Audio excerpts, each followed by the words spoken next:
lain. Kalau remaja depresi kurang perhatian, melampiaskan yang buruk, siapa yang Kalau remaja depresi kurang perhatian, melampiaskan yang buruk, siapa yang disalahkan?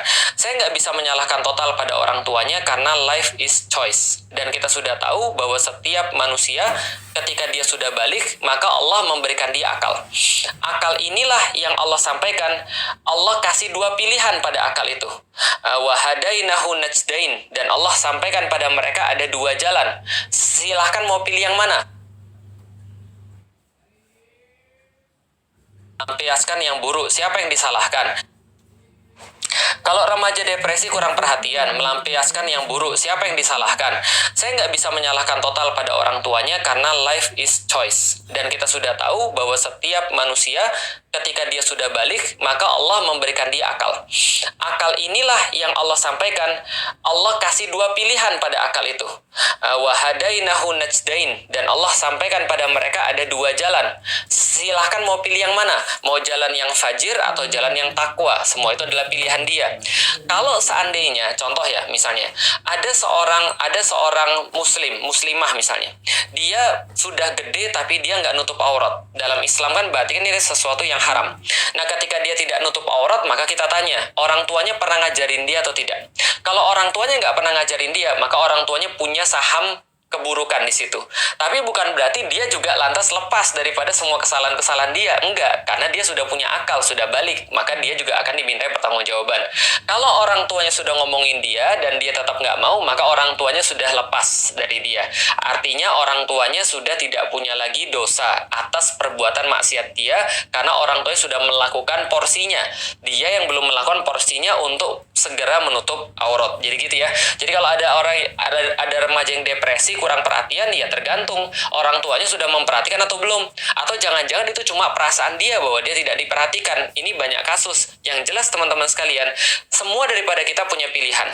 Coba bayangin teman sekalian, di rumah tangganya Fir'aun yang hancur lebur kayak begitu, yang dia jelas-jelas bukan orang yang taat, bukan orang yang soleh, bahkan dicontohkan adalah orang yang maksiat, masih ada dalam rumah tangganya orang-orang seperti Asia, yang kemudian memberikan contoh bahwa dalam kondisi terburuk pun Anda masih bisa perform.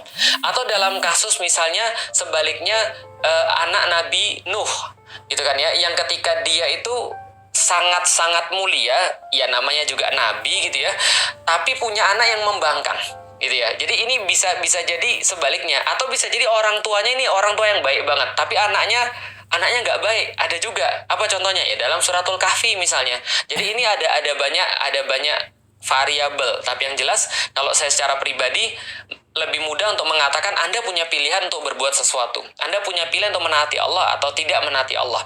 Kalau Anda punya pilihan, berarti silahkan memilih sesuai dengan apa yang Allah sampaikan. Dan ingat, depresi itu kenapa?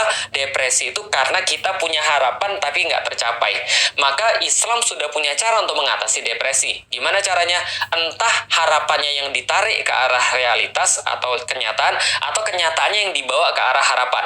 Misal, antum suka sama seseorang, antum yakin betul antum suka sama dia, tapi masalahnya adalah dia beda keyakinan, dia nggak suka sama antum, gitu kan ya. Ini kan masalah besar.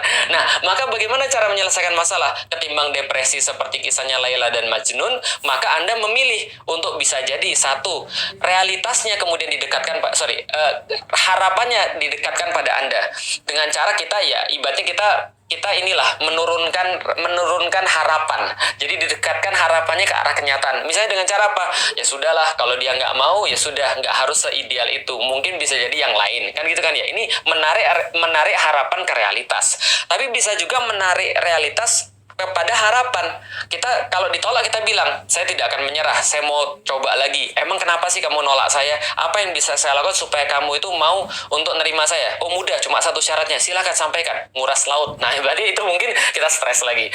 Tapi yang jelas Islam punya cara untuk mengatasi depresi, dan itu sudah dipraktekkan seumur-umur Islam, seumur-umur Rasulullah, dan juga sudah dituliskan di dalam Al-Quran. Salah satunya adalah ketika Allah menyampaikan perkara orang-orang yang beriman ketika mereka diberikan musibah, idza asobathum musibah qalu inna lillahi wa inna ilaihi rajiun. Kita senantiasa mengembalikan semuanya pada Allah. Itu bentuk daripada harapannya yang kita tarik kepada realitas. Ya sudahlah, kalau memang ini memang harus terjadi, inna lillahi wa inna ilaihi rajiun. Semuanya datang daripada Allah dan tentu saja akan kembali kepada Allah. Termasuk musibah ini datang kepada saya, pastilah kemudian Allah sudah mengizinkannya dan Allah akan mencabutnya kalau Allah menginginkan. Maka tinggal kita beribadah pada Allah. Kan gitu kan ya. Jadi itu tentang pilihan-pilihan kita. Oke. Sebentar.